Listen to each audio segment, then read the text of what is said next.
لدربیسی فرمانداریا گشتیا هزن ارکا خو پاراستنه به خلک دربیسی رجویا خلک تلتمر عمود او زرگانجی بجداری جفینه بون د جفینه در روشا سیاسی شر تایبت الجهرمه و رد کرنا خطاب نفرت هات نرخاندن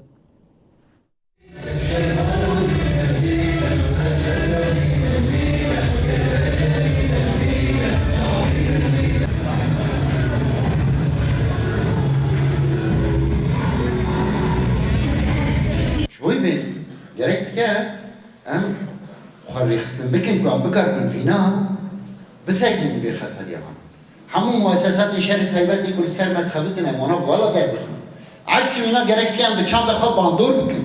Wekî ku şoreşê bandor kiriye li Sûriyeyê bigiştî, Rojava Bakur Rojhilatê Sûriyeyê gelê Sûriyeyê bigiştî dixwaze li cem xwe bêbîne vê modela me gerek dike gencê me derve bandor bikin. Ne muessesatên istihbaratî gerek dike me bandor bikin. Ne şerit taybet esali bir şerit taybet me bixîne. Evana ji bo me kemasîn her mezirin rastî. Yani eger ev pêş dikeve, pêş dike ku em li hember tedbîr bikin. Gelek mutesellîq hene, gelekî muhtekir hene, gelekî müsteğil hene, insanên cahil hene, ku fırsatên şer ji bo xwe bikartînin.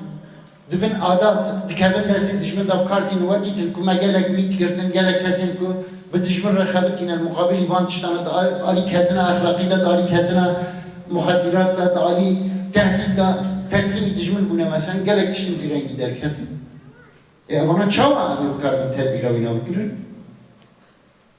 Eğer ku am atifa bikin fikri xwe bikin rexistin ve kesek dikarbet navona da bitiştik. وزودش فرد پیوانی من زلال بن مقایس من زلال بن عرف و عادت من زلال بن جبوی بین اگر کو اوانا زلال بن وی بی رنگی نکار بن نو مدشیم بله اگر کو امجهر تشتیر